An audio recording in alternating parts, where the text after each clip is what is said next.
Salam sejahtera, saudara-saudara di dalam Kristus. Sungguh bersyukur ada perjumpaan yang indah.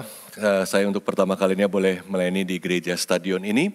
Saya menyampaikan salam dari keluarga besar Sekolah Tinggi Teologi atau STT Amanat Agung di Jakarta. Kami menyampaikan salam dari Ketua atau Rektor Pendeta Dr. Castelia Kartika dan seluruh Civitas Akademika.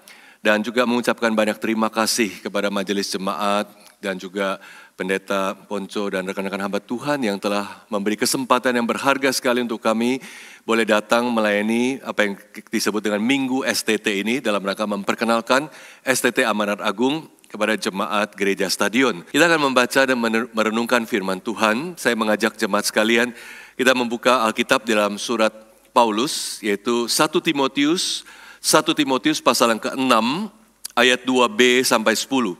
1 Timotius pasal yang ke-6 ayat 2b sampai yang ke-10.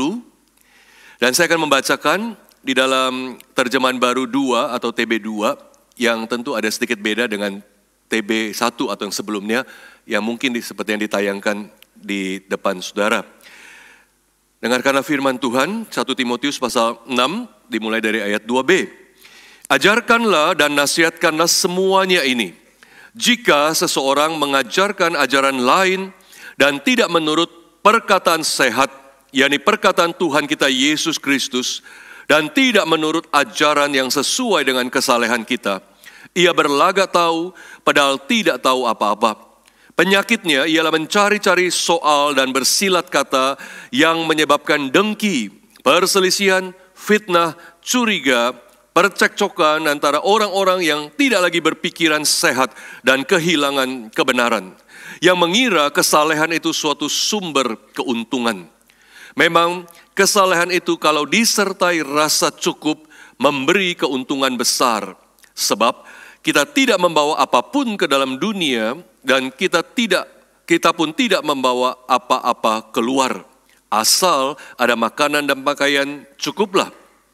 Namun mereka yang ingin kaya terjatuh ke dalam pencobaan, ke dalam jerat, dan ke dalam berbagai nafsu yang hampa dan mencelakakan, yang menenggelamkan manusia ke dalam keruntuhan dan kebinasaan. Sebab akar segala kejahatan ialah cinta uang, dan karena memburu uanglah, beberapa orang telah menyimpang dari iman dan menyiksa dirinya dengan berbagai duka. Demikian pembacaan firman yang menjadi landasan pemberitaan firman hari ini.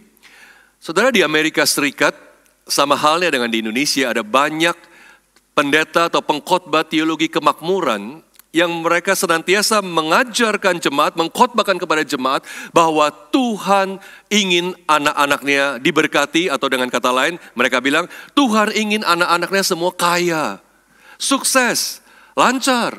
Ada banyak pengkhotbah yang mengatakan seperti itu.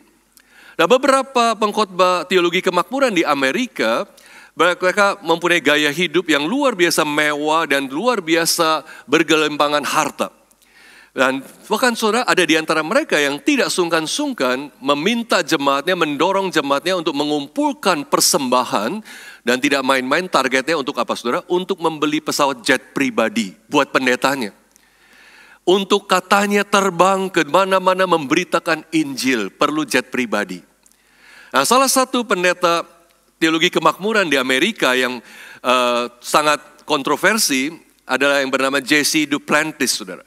Jesse Duplantis, dia mempunyai satu stasiun TV Kristen yang memang jangkauan siarannya luas sekali, itu mencapai lebih dari 106 rumah di Amerika Serikat. Jadi satu organisasi pelayanan yang memang luar biasa. Nah, Jesse Duplantis pada tahun 2018 dia meminta jemaatnya mengumpulkan persembahan, mengumpulkan uang, memberi persembahan kepada gereja katanya untuk senilai 54 juta dolar Amerika. 54 juta dolar Amerika. Saudara tahu kalau dikurskan rupiah itu lebih daripada 800 miliar rupiah. Jemaatnya memang banyak, ratusan ribu orang. Dan mereka diminta mengumpulkan senilai 54 juta dolar US dollar untuk apa? Membeli jet pribadi yang canggih. Dan hebatnya saudara, itu adalah rencananya jet keempat setelah mereka punya 3 jet pribadi.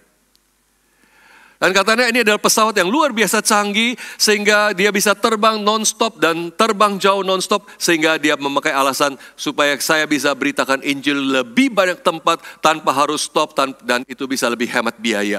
Maka jemaat kumpulkanlah dana sebesar itu. Luar biasa. Kita bisa bayangkan kalau di Indonesia ada pendeta minta kumpul uang untuk beli mobil mewah saja tentu sudah heboh. Apalagi beli pesawat jet pribadi. Nah saudara, mungkin fenomena pengkhotbah seperti itulah seperti yang dikatakan oleh Rasul Paulus dalam tadi kita baca 1 Timotius pasal 6 ayat 5. Paulus bilang ada orang-orang yang mengira kesalehan itu adalah kesempatan atau sarana untuk mendapatkan keuntungan materi atau finansial. Paulus mengatakan itu kepada Timotius dan di dalam konteks adanya guru-guru palsu dalam jemaat yang sedang dilayani, digembalakan oleh Timotius di Efesus. Paulus mengingatkan kepada Timotius untuk hati-hati, ada guru-guru palsu yang perlu diwaspadai karena mereka bisa mengacaukan jemaat. Dan Timotius harus bisa mengantisipasinya dengan tepat. Maka Paulus kemudian menjelaskan yang pertama pengajaran dari para guru palsu yang menyusup ke dalam jemaat yang dilayani oleh Timotius ini. Paulus katakan pengajarannya seperti apa? Dia katakan di ayat 3, mereka mengajarkan ajaran lain yang tidak menurut perkataan sehat, yaitu perkataan Tuhan kita, Yesus Kristus. Guru-guru palsu itu mengajarkan apapun yang lain selain apa yang sesuai dengan firman yang diajarkan oleh Rasul Paulus dan para rasul lain, yang sesuai dengan ajaran Tuhan Yesus Kristus. Mereka mengajarkan jemaat bahkan untuk semakin menjauh dari Injil yang Paulus beritakan. Dan saudara, kita melihat ini ada satu hal yang berbahaya bagi jemaat diserang oleh ajaran-ajaran yang asing dan merusak. Itu ajaran mereka.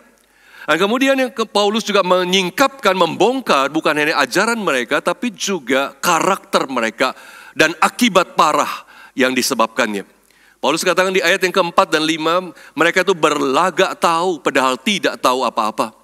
Penyakitnya ialah mencari-cari soal, bersilat kata, menyebabkan dengki, perselisihan, fitnah, curiga, percekcokan. Nah, saudara bisa membayangkan kerusakan sebesar apa, separah apa yang disebabkan oleh para guru palsu ini dengan model ajaran dan karakter yang demikian. Karena mereka masuk ke dalam gereja yang dilayani oleh Timotius, maka gereja punya potensi menjadi pecah. Gereja punya potensi menjadi jemaatnya saling curiga. Dan tidak pernah lagi melihat apa yang baik pada saudara seimannya. Jemaat kemudian didera oleh berbagai fitnah, gosip, dan kemudian percekcokan, perselisihan, kedengkian, iri hati. Dan itulah yang diakibatkan oleh pengajaran yang salah ini. Gereja menjadi gereja yang sakit. Nah saudara, apa yang diungkapkan oleh Rasul Paulus ini mengingatkan gereja sepanjang zaman betapa pentingnya gereja mempunyai ajaran yang sehat, menjaga ajaran yang sehat bagi jemaatnya. Ini bukan perkara kecil, bukan perkara main-main. Gereja harus dengan setia di dalam mimbar-mimbarnya, kelas-kelasnya, memberitakan dan mengajarkan firman yang murni sesuai dengan ajaran Tuhan kita Yesus Kristus dan ajaran yang didirikan di atas pengajaran para rasul. Gereja yang menjauhi ajaran yang sehat, gereja yang mengajar hal yang tidak sehat, itu pasti akan membuat gereja sakit, bahkan kemudian membuat hubungan antar jemaatnya menjadi hubungan yang toksik. Hubungan yang merusak dan menghancurkan. Dan gereja yang tidak sehat, gereja yang sakit, pada akhirnya akan membuat gereja itu menjadi antitesis dari apa yang Yesus kehendaki bagi gerejanya. Menjadi satu gereja yang jauh daripada apa yang Kristus jadikan gereja itu, seperti apa yang dia inginkan. Dan gereja itu akan menjadi batu sandungan, karena dia sudah menjauh dari ajaran yang sehat. Itulah yang Paulus ingatkan kepada Timotius supaya dia berhati-hati terhadap guru-guru yang sudah menyusup ke tengah-tengah mereka. Nah saudara, Paulus kemudian menyingkapkan apa yang menjadi dasar, apa yang menjadi motivasi utama daripada guru palsu itu yang mengajarkan segala hal yang merusak gereja itu. Ternyata Paulus katakan di ayat yang kita sudah lihat tadi, ayat 5b, mereka mengira kesalehan itu sebagai satu sumber keuntungan. Kesalehan sebagai satu sumber keuntungan. Jadi saudara, rupa-rupanya ujung-ujungnya ini masalah duit juga. Ini masalah materi. Oleh sebab itu yang tadi kita lihat tadi, ajaran mereka akibatnya itu masalah dengki, perselisihan, curiga, bersilat kata, fitnah, dan segala percekcokan. Itu semuanya berakar pada masalah uang, duit. Gara-gara semuanya mau kepentingan materi, maka mereka mengajarkan apa saja yang menarik dan apa saja yang mengacaukan. Para guru palsu itu berusaha untuk menarik jemaat, memikat mereka dan kemudian menjadi pengikutnya, dan semuanya demi keuntungan materi, demi keuntungan finansial. Dan saudara, hal seperti itu banyak terjadi di dalam banyak gereja hari ini. Pernah saudara, suatu kali saya berkhotbah di sebuah gereja tradisional. Dan saya dalam khotbah itu menyinggung isu bahwa banyak jemaat dari gereja-gereja tradisional yang kemudian pindah keluar, mereka pindah ke gereja karismatik. Nah saudara, setelah ibadah selesai, pada waktu bersalam-salaman, setelah salaman, seorang ibu datang kepada saya. Dan dia berkata kepada saya, "Pak, kalau saya malah terbalik," dia bilang. "Kalau saya bukannya pindah ke gereja karismatik, saya justru pindah dari gereja karismatik ke gereja tradisional. Yang kebetulan seperti yang saya layani pada hari itu." Nah saya tertarik juga alasan ibu ini, kenapa dia pindah ke gereja tradisional dari karismatik. Dan saya tanya, "Kenapa ibu pindah?" Dia bilang gini, "Ya Pak, di gereja itu sih enak ya Pak. Kalau Cynthia Imlek tuh dapat angpau, jemaatnya dikasih angpau semua. Isinya duit bukan ayat, saudara. Dikasih angpau. Kalau ulang tahun dirayain, diajak makan-makan di restoran. Dan teman-temannya semua baik-baik, semua enak sekali bergaul dengan mereka. Wah, itu gereja enak banget." Tapi dia bilang, "Gini Pak, cuma khotbahnya itu soal uang melulu. Persembahan melulu. Itulah yang membuat dia gak tahan." Dan kemudian dia bilang, "Semakin lama semakin saya dengar Pak, udah gak ada firman Tuhan lagi. Cuma berita soal persembahan, berikan kepada gereja, berikan yang sebanyak-banyaknya, Tuhan akan berkati. Nama Yesus sudah tidak pernah disebut." Itulah ibu itu katakan. So kita melihat there's no business like the religion business. Itu bisnis paling luar biasa. Bisnis agama, menjual kesalehan, menjual berkat Tuhan, menjual apa yang katanya sebagai sebuah ibadah dan kesalehan. Dan itu banyak terjadi, dan saya sebenarnya dengar hal seperti ini bukan hanya dari seorang. Saya pernah punya teman yang juga pindah gereja gara-gara dia tidak tahan mendengar pemberitaan seperti itu di gerejanya. Saudara, kesalehan bukanlah sarana untuk mendapatkan keuntungan atau materi. Melainkan apa saudara? Kesalehan itu sendiri adalah keuntungan. Kesalehan sendiri itu adalah sebuah keuntungan saudara. Saudara, kalau kita mengerti kekayaan yang kita peroleh di dalam Kristus Yesus, betapa saudara saya percaya tidak akan cukup kata-kata untuk kita bersyukur. Tidak akan pernah cukup untuk kita mensyukuri dan begitu merasa indahnya hidup di dalam Kristus. Itu adalah sebuah keuntungan yang luar biasa. Kalau saudara tanya saya, apa sih yang kamu dapatkan di dalam Kristus? Kalau saya mau jawab panjang bisa, apa yang saya dapatkan? Saya mungkin bisa tulis satu paper puluhan atau bahkan seratusan halaman. Tapi kalau saya mau jawab singkat, apa yang saya dapatkan di dalam Kristus?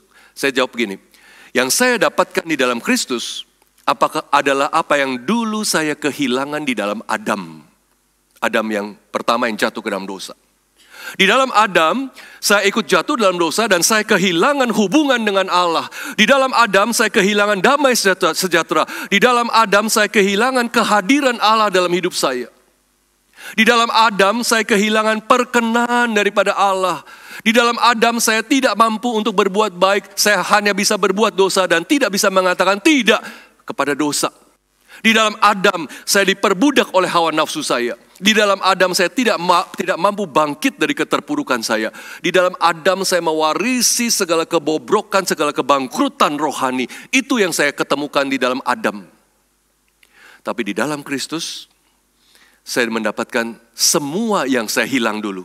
Saya mendapatkan kembali hubungan dengan Allah. Saya mendapatkan kembali perkenan Allah. Saya mendapatkan kembali damai sejahtera yang daripada Allah di dalam Kristus Yesus. Saya mendapatkan kembali favor, anugerah daripada Allah. Saya mendapatkan kuasa untuk mampu berkata tidak kepada dosa. Saya diberikan kuasa untuk bangkit dari keterpurukan dan kebangkrutan rohani saya. Dan saya diberikan suatu sukacita damai sejahtera yang melampaui segala akal pikiran manusia. Bukan berarti saya menjalani satu hidup yang mudah, tapi selalu saya menemukan kemurahan Tuhan, kebaikan Tuhan di dalam segala tantangan hidup. Itu yang saya peroleh di dalam Kristus. Dan itu membuat saya tidak pernah berhenti bersyukur.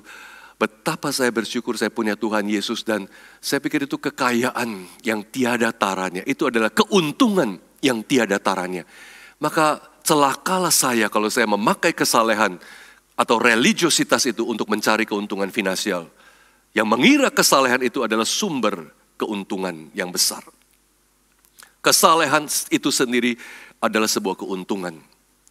Saudara, kalau begitu, apakah orang Kristen itu udah nggak usah pikirin duit, nggak boleh kaya, nggak boleh cari uang yang banyak, nggak boleh punya tanda kutip kesuksesan finansial? Apakah orang Kristen itu dilarang kaya, nggak boleh punya banyak uang? Saudara, Alkitab sendiri, kalau saudara lihat, tidak pernah menentang kekayaan. Nggak ada itu. Alkitab sendiri sebenarnya tidak pernah punya pandangan negatif terhadap kekayaan. Sebaliknya, bahkan Alkitab melihat kekayaan itu sebagai salah satu cara Tuhan memberkati umatnya, anak-anaknya. Coba saudara lihat Abraham, bapak orang beriman. Wow, imannya luar biasa. Sampai disebut bapak orang beriman, sahabat Allah. Dia seorang crazy rich, seorang kaya raya yang luar biasa. Yang kekayaannya dideskripsikan itu begitu hebatnya, Abraham. Saudara lihat Ayub. Ayub seorang yang begitu saleh, yang kesalehannya bahkan dikonfirmasi, divalidasi oleh Tuhan. Tidak ada orang yang begitu saleh seperti Ayub. Dan dia begitu kaya, luar biasa. Saudara lihat Salomo, tidak ada pernah satu raja pun, satu pemimpin yang bangsa apapun yang melampaui Salomo kekayaannya. Itu semua berkat Tuhan untuk mereka. Jadi saudara, Allah tidak pernah menentang umatnya untuk kaya. Tapi apa yang menjadi masalah? Allah menentang sikap hati yang salah terhadap harta. Sikap hati yang salah. Saudara, masalah terbesar dengan harta bukan pada harta itu, melainkan hati manusia. Money is not the problem, the heart is. Uang itu bukan masalah utama. Hati kita yang menjadi masalah. Perhatikan Paulus mengatakan di ayat 10, karena akar segala kejahatan adalah cinta uang. Bukan uang, tapi cinta.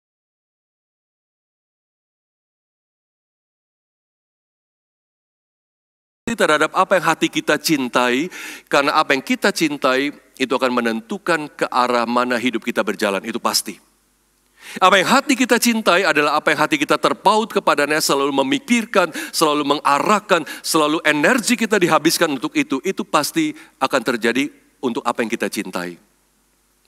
Apa yang kita cintai adalah selalu apa yang mengokupasi pikiran kita, renungan-renungan kita, itu yang kita cintai, maka kita akan kejar. Maka saudara, kalau seorang yang mencintai uang, maka seluruh hidupnya, energinya, passionnya itu dihabiskan untuk mengejar uang sebagai yang terutama. Dan orang yang mencintai uang, bahkan dia kemudian akan melihat uang itu di atas segala-galanya. Bahkan kita sudah melihat banyak kejadian uang lebih penting dari keluarga. Uang lebih penting dari hubungan saudara, bisa jadi musuhan kakak adik karena uang. Bahkan uang bisa lebih penting dari hubungan antara anak dengan orang tua. Begitu banyak anak menuntut orang tuanya di pengadilan karena masalah harta dan warisan. Bahkan uang bisa menjadi lebih penting dari nyawa. Karena cinta akan uang itu adalah akar segala kejahatan. Dan Paulus sudah mengingatkan bahwa cinta uang itu hanya akan membawa kepada kehancuran, destruction. Dan bukan keuntungan seperti yang dipikirkan guru-guru palsu itu.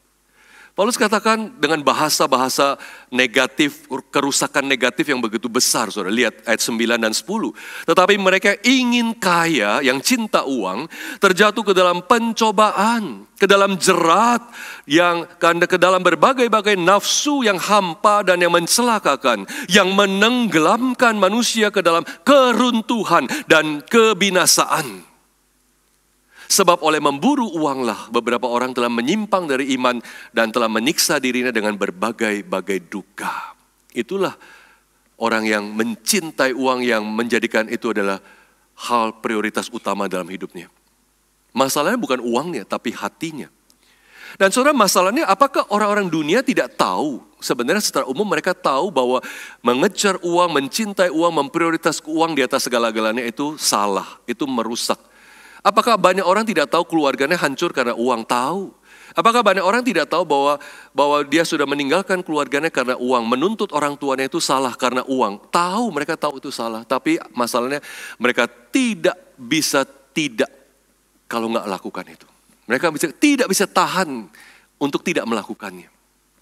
Itulah masalah manusia yang jatuh di dalam dosa, tidak mampu. Karena terus ada ketidakpuasan yang mengisi jiwanya, sehingga meskipun dia tahu mengejar uang dengan cara yang salah itu adalah sebuah kerusakan, tapi dia tidak bisa stop. Soalnya kita lihat di Indonesia ini, KPK dan Kejaksaan selalu menangkap para koruptor. Berita soal koruptor itu nggak habis-habisnya, dari pejabat, pengusaha, wah segala lapisan itu terus aja ada yang ditangkap. Nah, tahun lalu salah satu kehebohan tuh yang ditangkap itu adalah Kejaksaan Agung menangkap Menkominfo, yang sekarang tentu mantan Menkominfo, yaitu Johnny Plate. Dan semua tahu, Johnny Plate ditangkap, ditahan sekarang karena kasus korupsi menara BTS 4G yang diperkirakan merugikan negara itu tidak kurang dari 8 triliun rupiah. Nolnya nggak tahu udah berapa banyak. 8 triliun. Nah, saudara, pertanyaannya apakah Johnny Plate yang korupsi ini itu miskin sehingga dia merasa perlu memperkaya diri korupsi? Ternyata tidak, saudara. Kalau saudara lihat laporan kekayaan yang diserahkan kepada negara pada akhir Desember 2021, kekayaan Johnny Plate ini mencapai 191,24 miliar. 190 miliar, saudara. Bagi kebanyakan orang Indonesia itu jumlah yang sudah fantastis punya uang sebanyak itu. Tapi bahkan dengan uang, dengan harta, aset sebanyak itu, dia masih merasa perlu untuk korupsi. Saudara, apakah dia tidak tahu bahwa itu akan menjerumuskan dia? Dia tentu tahu risikonya terlalu besar. Melibatkan begitu banyak orang korupsi yang sebesar itu, dan satu bocor itu pasti habis semua. Dan benar itu terjadi. Apakah dia tidak tahu itu akan menjerumuskan dia? Dia tahu, tapi dia tidak bisa tahan untuk tidak melakukannya. Dan ini bukan hanya masalah dia pribadi, tapi semua banyak orang yang mempunyai cara pikir yang sama. Itu sebabnya, saudara, kita melihat cinta akan uang itu selalu menimbulkan ketidakpuasan, tidak pernah merasa cukup. Dan Paulus menekankan betapa pentingnya rasa cukup atau rasa puas itu. Ayat 6 Paulus katakan, kesalehan yang disertai rasa cukup, contentment, itu memberi keuntungan yang besar. Nah, saudara, bicara rasa cukup, contentment, bukankah itu sesuatu yang kita sebenarnya tahu, ya memang butuh rasa cukup. Kita selalu diajarin kan, kita harus bisa membedakan antara kebutuhan dan keinginan. Ya, beli apa yang butuh, bukan apa yang kita ingin. Ya, jadi perlu rasa cukup. Dan bukan hanya kekristenan yang mengajarkan hal ini, agama lain semua juga mengkhotbahkan, menceramahkan hal yang sama. Tapi masalahnya bagaimana kita bisa punya rasa cukup, contentment itu. Manusia dalam dosanya tidak pernah akan merasa puas, tidak pernah akan merasa cukup. Begitu dia menginginkan sesuatu yang bagus dan dia mendapatkannya, dia langsung sudah akan menganggap itu usang dan akan menantikan hal yang lain yang lebih bagus untuk bisa memuaskannya. Manusia di dalam keberdosaannya, hatinya selalu ada kekosongan yang tidak pernah bisa dipuaskan apapun juga. Itu sebabnya Paulus bicara rasa cukup, contentment itu bukan dikaitkan dengan berapa banyak yang kita punya. Tapi apa? Siapa yang memerintah di hati kita. Dan bagi Paulus itu adalah Kristus. Saudara, kita seringkali mengutip Paulus mengatakan dalam Filipi 4:13 kan, ayat emas, ayat terkenal, segala perkara dapat kutanggung di dalam Dia yang memberi kekuatan kepadaku. Ayat itu seringkali diaplikasikan untuk berbagai hal, ya, mau ujian, segala perkara dapat kutanggung. Mau buka bisnis, segala perkara dapat kutanggung. Menghadapi pencobaan, segala perkara dapat kutanggung. Tapi sebenarnya Paulus bicara ayat itu dikaitkan dengan rasa puas, rasa cukup. Kalau kita lihat ayat sebelumnya, Filipi 4:12, Paulus bilang begini, aku tahu apa itu kekurangan dan aku tahu apa itu kelimpahan. Dalam segala hal, Dalam segala perkara tidak ada sesuatu yang rahasia bagiku. Baik dalam hal kenyang maupun kelaparan, baik dalam hal kelimpahan maupun kekurangan. Segala perkara dapat kutanggung di dalam Dia yang memberi kekuatan kepadaku. Paulus pernah mengalami hidup dalam kerendahan, kekurangan yang amat sangat, kemiskinan yang amat sangat. Paulus pernah mengalami kelebihan, kelimpahan hidup yang penuh dengan kenyamanan. Paulus pernah. Dan bagi Paulus itu semua tidak ada sesuatu yang mempengaruhi hatinya, karena bagi dia segala perkara itu kutanggung di dalam Kristus yang memberi kekuatan kepadaku. Kalau ditanya Paulus, engkau puas karena apa? Bukan karena kelimpahan atau kekurangan, tapi karena Kristus yang memerintah di dalam hatinya. Maka saudara, ketidakpuasan itu terjadi bukan bergantung kepada berapa harta kita sehingga kita puas atau tidak puas. Ketidakpuasan itu terjadi karena masalah hubungan kita dengan Kristus yang tidak beres. Itu akar dari ketidakpuasan. Ketidakpuasan itu datang bukan dari apa yang kita tidak punya, melainkan karena siapa kita atau apa yang ada di dalam hati kita. Discontentment comes from what a man is, not from what he doesn't have. Bukan masalah berapa isi kantongmu, rekeningmu, sahammu, propertimu, tapi masalah di mana Kristus dalam hidup saudara. Ketidakpuasan itu terjadi sebenarnya bukan karena defisit materi, tapi defisit hubungan dengan Kristus. Itu akar ketidakpuasan. Defisit kekayaan Kristus dalam hidup kita. Maka saudara, kita perlu mengingat bahwa seringkali rasa tidak cukup yang kita alami itu karena kita menempatkan rasa aman kita di tempat yang salah, yaitu pada harta kita. Kita merasa karena harta inilah aku punya nilai hidup, aku punya arti, aku punya identitas, aku punya status. Dan itu yang membuat satu security, satu rasa aman, dan kehilangan harta itu seperti membuat kita insecure, merasa tidak aman.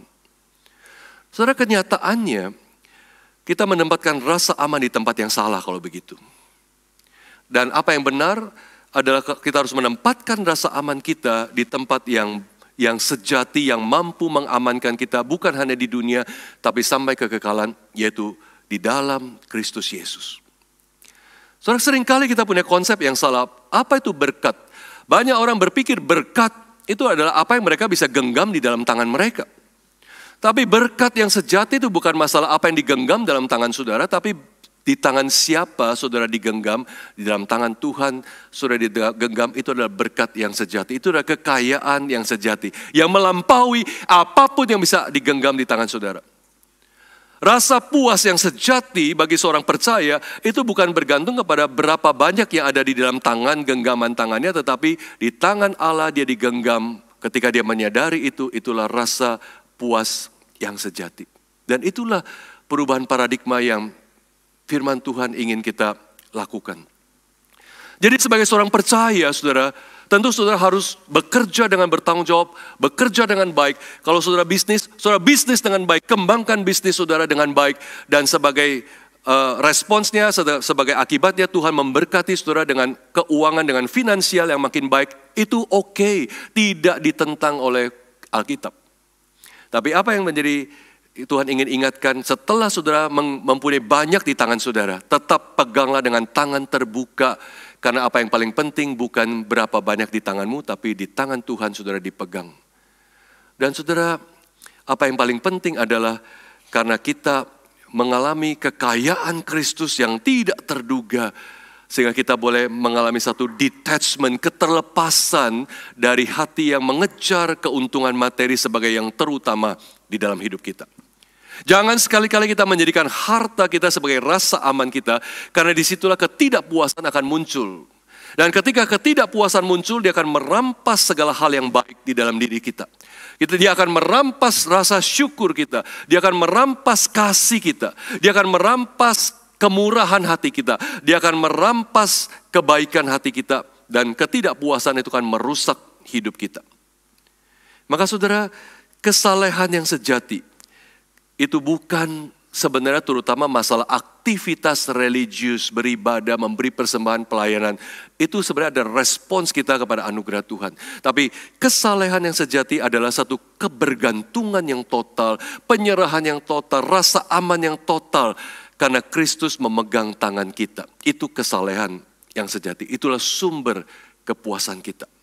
Hanya ketika kita menyadari kita di tangan yang aman, maka kita merasakan kepuasan yang tidak pernah bisa diganggu oleh siapapun. Dan itu adalah keuntungan yang besar sekali. Jadikan Kristus rasa amanmu, jadikan Kristus sumber sukacitamu, jadikan Kristus satu sumber kepuasan bagi saudara.